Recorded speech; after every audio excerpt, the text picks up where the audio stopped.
నమస్తే. ఈ నెల మనము మన దేశ బడ్జెట్ గురించి తెలుసుకున్నాం కదా. మరి మన నెలవారీ ఇంటి బడ్జెట్ గురించి కూడా ఒకసారి ఆలోచన చేద్దామా? అసలు ఎందుకు వేసుకోవాలి బడ్జెట్ అనేది? మనము రకరకాల పనులు చేసేది, చదువులు చదివేది, డబ్బు సంపాదించి కుటుంబం సురక్షితంగా ఉంచుకోవటం కోసమే కదా. మరి సంపాదన వరకు బాగానే చేస్తున్నాం, కానీ డబ్బుని దేనికి ఎంత ఖర్చు పెట్టాలి అనే విషయంలో, ఎలా పొదుపు చేయాలి అనే విషయంలోనే కొంచెం వెనకబడుతున్నాం. ఇండ్లు నడిపే ఆడవారికి ఇంటి ఖర్చుల మీద కొంతవరకు బాగానే అవగాహన ఉంటుంది, కానీ ఇంట్లో పిల్లలకి ఉండట్లేదు కదా. సో మనం ఈసారి బడ్జెట్ని పెన్సిల్ పేపర్ తీసుకొని రాయించండి, పిల్లలతో కలిసి చేయండి, వాళ్ళల్లో తేడా చూస్తారు. 3 ముఖ్య కారణాలు ఇలా చేయాల్సిందని. ఒకటి, ఎంత చిన్న వయసులో మన పిల్లల్ని మనము ఆర్థిక లావాదేవీల్లో భాగస్వాములుగా చేస్తామో వాళ్ళల్లో అంత త్వరగా పెద్దరికం వస్తుంది. అంటే వాళ్ళకి చదువుకోవాలి బాగా అనే ఆలోచన పెరుగుతుంది, తల్లిదండ్రులు ఎంత కష్టపడుతున్నారో అర్థమవుతుంది, అనవసరం ఖర్చులకు కూడా అడగటము తగ్గిస్తారు. దీనికి ఒక చిన్న ఉదాహరణ. చిన్నప్పుడు నాన్న నాకు ఆయన పర్స్లో ఒక చిన్న కార్డు ఉండేది, విజిటింగ్ కార్డు. ఒకసారి నేను స్కూల్లో ఉన్న వయసులోనే నాకు చూపించారు. అమ్మలు, ఇది మన సంవత్సరానికి ఆదాయం, మనకి రావాల్సిన వేరే వ్యక్తుల నుంచి రావాల్సిన ఆదాయం ఇంత, మనం వేరే వాళ్ళకి ఇవ్వాల్సింది ఇంత, ఇది ఎప్పుడు నా పర్సులో ఉంటుంది, నాకేమన్నా అయితే ఇక్కడ అన్నీ ఉంటాయి చూడు అని చెప్పారు. అది చెప్పినప్పుడు ఫస్ట్ అంటే కొంచెం ఇబ్బందిగా అనిపిస్తుంది పేరెంట్స్ గురించి, కానీ నా లోపల మాత్రం నాన్న నన్ను నమ్మి ఇంత పెద్ద విషయం నాతో చెప్పారంటే నా మీద నమ్మకం ఉండబట్టే కదా అనేది మొదట నాకు అప్పుడు అనిపించింది. తెలియకుండానే నాలో ఆ పెద్దరికం వచ్చింది, అంటే నాలో ఒక ఆత్మస్థైర్యం పెరిగింది. సో పిల్లల్ని చిన్నతనం నుంచే ఇలాంటి ఆర్థిక లావాదేవీల్లో ఇన్వాల్వ్ చేయండి. రెండవది, యువత. ఇప్పుడు యువత చాలామంది పెళ్లి కాకముందే ఉద్యోగాలు మొదలు పెడుతున్నారు, మంచి జీతాలు వస్తున్నాయి, కానీ ఆ డబ్బు ఒక్కళ్ళే ఉన్నప్పుడు చాలా ఎక్కువగా అనిపిస్తుంది. సో ఖర్చులు కూడా పెరుగుతున్నాయి, తర్వాత కుటుంబం వచ్చాక ఇబ్బందులు పాలవుతున్నారు. సో ఇవన్నీ వాళ్ళు ఏం గుర్తుంచుకోవాలంటే, ఒక వ్యక్తి 25 నుంచి 40 సంవత్సరాలు వచ్చే వరకు, అంటే ఆ వయసులో ఆ 15 సంవత్సరాలు సంపాదించిన డబ్బు కళ్ళకు కనిపిస్తుంది. సో ఆ టైంలోనే మనం మ్యాక్సిమం డబ్బు తీసి పొదుపు చేసుకోవాలి. 40 తర్వాత సంపాదన ఉండదని కాదు, కాకపోతే ఖర్చులు కూడా పెరుగుతాయి. అంటే పిల్లలు 10వ క్లాస్ దాటి లేదా వాళ్ళ కాలేజ్ ఫీజులు కట్టాలి, పెళ్ళిళ్ళు చేయాలి, తల్లిదండ్రుల ఆరోగ్యం ఉంటుంది, ఇలాంటివి వస్తాయి. సో వచ్చినప్పుడు మీరు ఇప్పుడు ఈ 15 సంవత్సరాలు ఎంత బాగా పొదుపు చేస్తే మీరు ఆ తర్వాత 40 తర్వాత మీకు ఇంకో 40 ఏళ్ళ జీవితం ఉంటుంది, అది అంత సాఫీగా సాగుతుంది ఈ పొదుపు చేయటం వల్ల. మూడవది, ఇప్పుడు ట్రాన్సాక్షన్ మొత్తం డిజిటల్ అయిపోయింది, క్రెడిట్ కార్డులు అయిపోయినాయి. ఖర్చు పెడుతున్నప్పుడు చాలా తేలిగ్గా స్వైప్ చేయటము, పంపించటం చేస్తున్నాం. సో అందుకని ముఖ్యంగా మీరు నెలవారీ కూర్చొని బిల్స్ అన్నీ ఒక పేపర్ మీద రాస్తే కానీ ఇంకా క్లియర్గా అర్థమవుతుంది. ఇది నా రిక్వెస్ట్ ఏంటంటే, ఇది ఇంట్లో మీరు నేను ఒకటి చేశాను, నా పిల్లలతో కూడా రీసెంట్గా చేశాను, అంతకుముందు కూడా ఎప్పుడు డిస్కస్ చేస్తాం మేము. నేను చేసిందే మీతో పంచుకుంటాను, మీకు అది అనువుగా ఉంటే వాడుకోండి, లేదా మీ సొంత తయారు చేసుకోండి. ఇది చేయడానికి మీకు సమయం కేటాయించాలి. ఒక ఆదివారం కుటుంబం మొత్తం కూర్చోండి, పిల్లలతో సహా ఒక అరగంట నుంచి గంట సమయం కేటాయించండి. ఆ గంట ఎందుకు చెప్తున్నానంటే, అది రాయటం మొదలు పెడుతున్నప్పుడు కొంచెం గుండె బరువెక్కుతుంది. ఖర్చులు చూసి ఒకళ్ళనొకళ్ళు అనుకుంటారు ఇది నీ ఖర్చు అని. అయినా కంప్లీట్ చేయండి, అలిగి వెళ్ళిపోవద్దు, కంప్లీట్ చేయండి. ఆ తర్వాత ఎవరికి వాళ్ళకి మనసులో తెలుస్తుంది, నేను ఈ ఖర్చులు తగ్గించుకోవాలి, ఈ చెయ్యాలి అని. సరేనా? సో ఈ ఆదివారం ఈ పని చేయడానికి ట్రై చేయండి. మన నెలవారీ ఖర్చులు ఎలా చూసుకోవాలో ఇప్పుడు ఇక్కడ ఒక డాక్యుమెంట్ చూపిస్తాను మీకు. అంటే ఇది నేను తయారు చేసుకున్నది, అలాగే మీకు ఎవరికైనా ఉపయోగపడుతుంది అనుకుంటే కామెంట్స్లో మీకు లింక్స్ ఉంటాయి, దాని నుంచి చూస్ చేసుకోవచ్చు.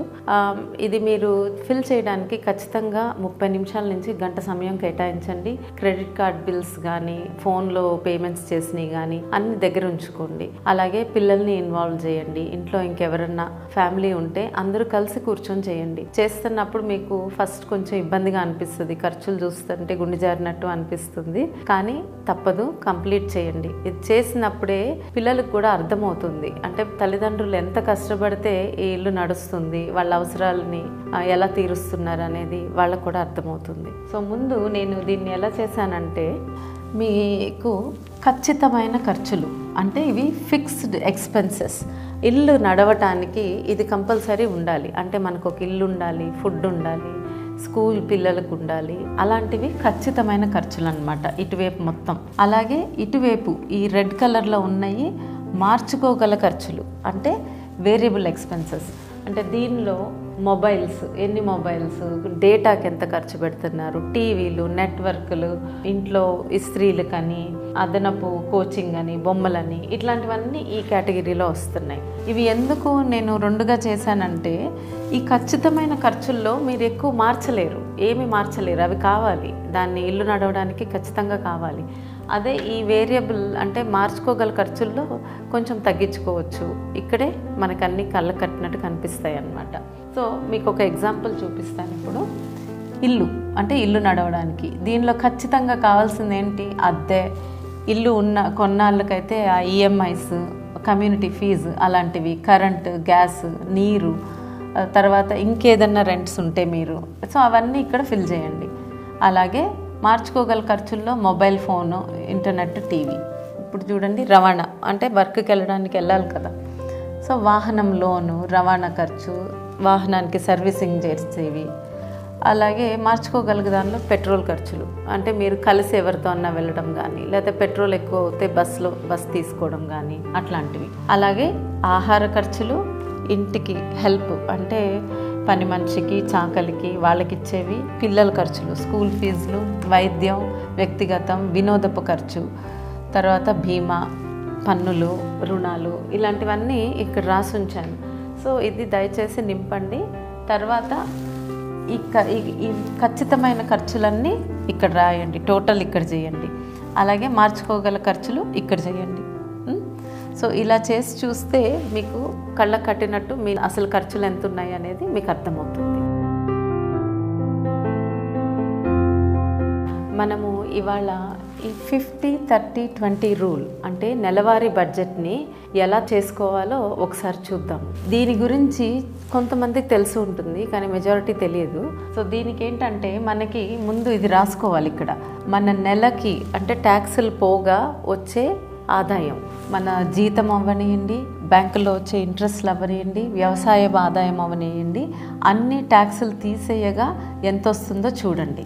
వచ్చాక మీరు దానిలో 50% ఖచ్చితమైన ఖర్చులకి స్పెండ్ చేస్తారు. అంటే మీ ఇల్లు గడవడానికి ఖచ్చితంగా మీ జీతంలో 50% దానికి పోతుంది.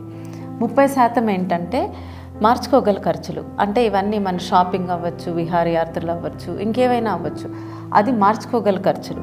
ఈ 20% మనకి ఇప్పుడు ఇంపార్టెంట్. ఇది ఈ 20% మాత్రం ప్రతి ఒక్కళ్ళు పొదుపు చేయాల్సింది.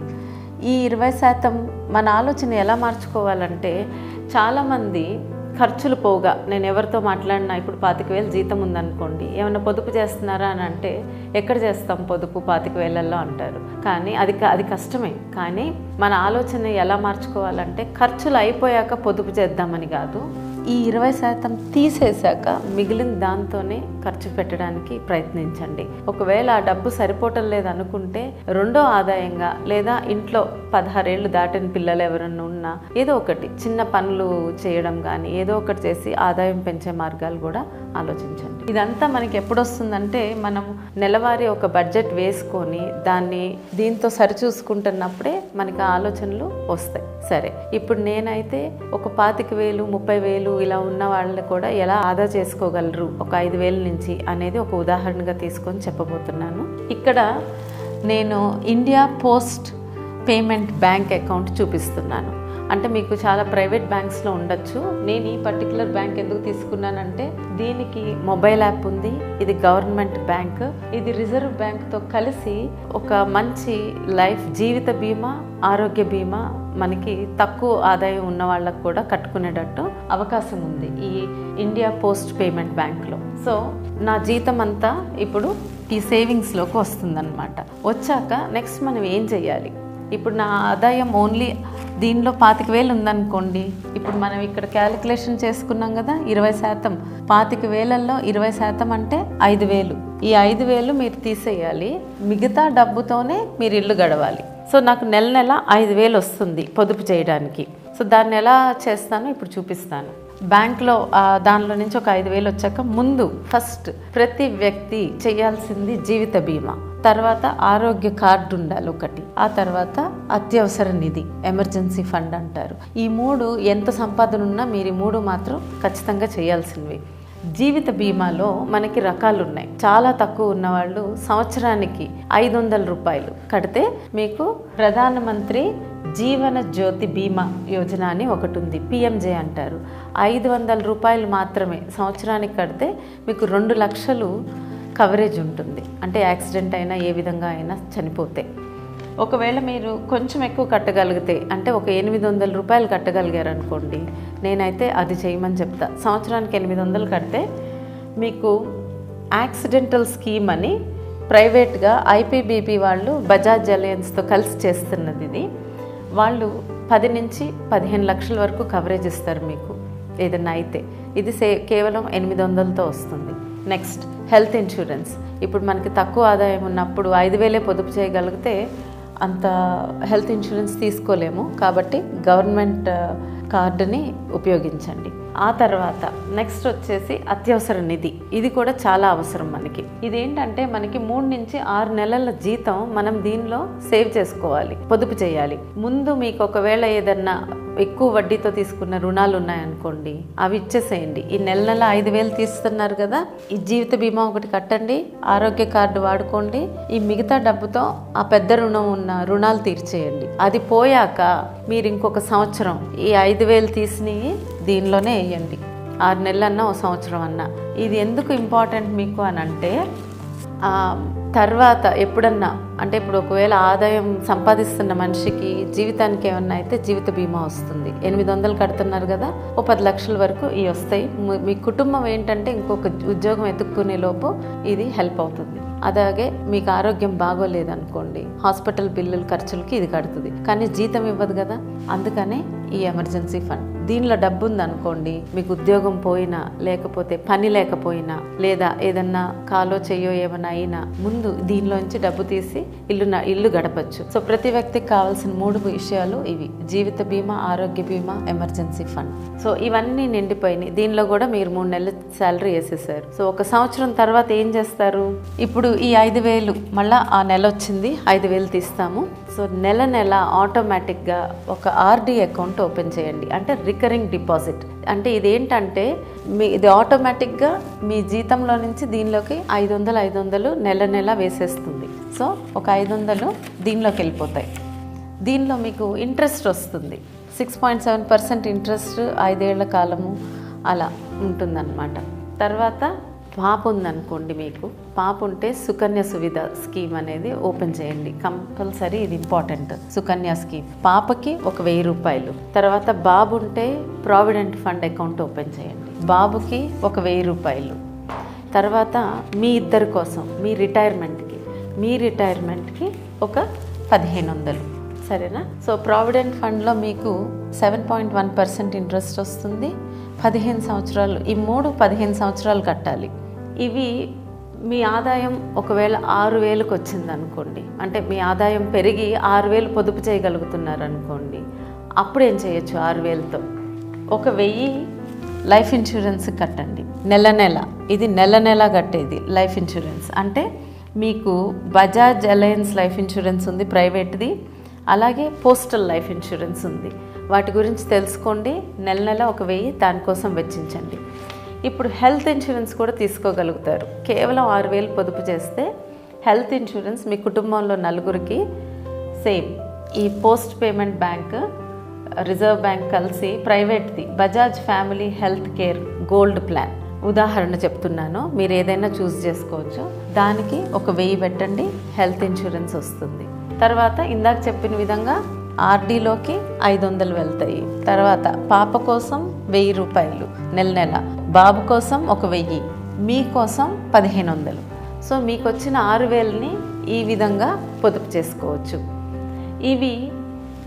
ఇవి షార్ట్ టర్మ్, అంటే ఇమీడియట్గా అవసరాలకి ఇది ఉపయోగపడతాయి.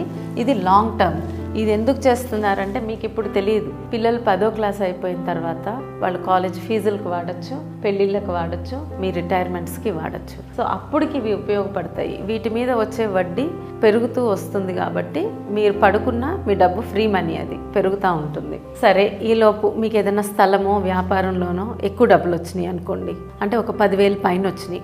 ఇది చేసేది చెయ్యండి, ఇది కంటిన్యూస్గా జరుగుతూనే ఉంటుంది.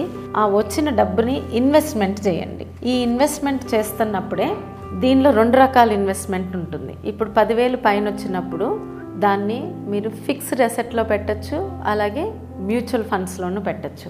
సో ఫిక్స్డ్ అసెట్స్ అని అంటే monthly income scheme, fixed deposit అంటే టీడీ, తర్వాత national savings certificates, senior citizen certificates, gold bonds, ఇలా రకరకాలు ఉన్నాయి చేయగలిగేది. నేను వీటిలో కొన్ని మీకు ఉదాహరణ చెప్పాను.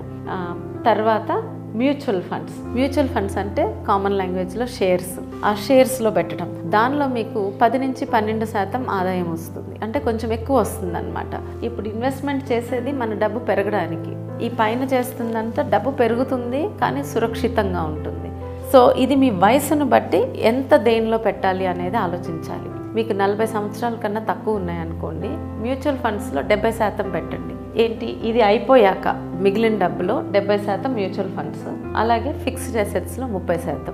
సుమారుగా ఒక 50 దగ్గర పడ్డారనుకోండి, 40 నుంచి 60 మధ్యలో ఉంటే రెండిట్లో సమానంగా పెట్టండి. తర్వాత 60 తర్వాత మ్యూచువల్ ఫండ్స్లో 30% మాత్రమే, ఫిక్స్డ్ అసెట్స్లో 70%. ఎందుకంటే అప్పుడు మీరు రిస్క్ తీసుకోకూడదు, సేఫ్గా ఉండాలి. సో ఈ విధంగా మీరు ఇది తెలుసుకొని సేవ్ చేసుకుంటే మీకు చాలా వరకు 40 తర్వాత 60 రిటైర్మెంట్స్లో చాలా సాఫీగా సాగుతుంది మీ జీవితం.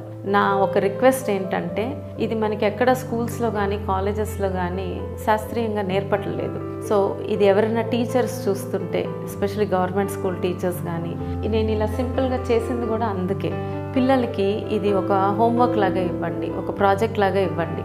వాళ్ళు ఇలా కవర్స్ పెట్టి వాళ్ళనే రికరింగ్ డిపాజిట్ అంటే ఏంటో తెలుసుకోమనండి, ఒకళ్ళకి సుకన్య అంటే ఏంటో తెలుసుకోమనండి. ఇవి తెలుసుకొని క్లాస్లో వాటిని ప్రజెంటేషన్స్ ఇవ్వమని ఎంకరేజ్ చేయండి. అలాగే యువత ఉన్నారనుకోండి, మీరు తెలుసుకుంటే మీ కింద పనిచేసే వాళ్ళకి నేర్పించండి. ఇంట్లో లేడీస్ ఉన్నారనుకోండి, మీకు వస్తున్న హౌస్ హెల్ప్ వాళ్ళని ఒక్కసారి అడిగి చూడండి, వాళ్ళకి అకౌంట్ ఉందా, కనీసం ఈ 3 అంటే ఇది 800 కడితే వాళ్ళకి 10 లక్షలు ఇన్సూరెన్స్ వస్తుంది. సో సంవత్సరానికి 800 కడితే, సో ఇలాంటివి వాళ్ళకి చేసుకునేటట్టు వాళ్ళకు కూడా అర్థమయ్యేటట్టు చెప్పండి. నాకు తెలిసింది మీతో పంచుకున్నాను, మీకు తెలిసింది ఇంకో 4గురితో పంచుకోండి. ఈ విధంగా మార్పు మనతోనే మొదలవ్వాలి. నమస్తే.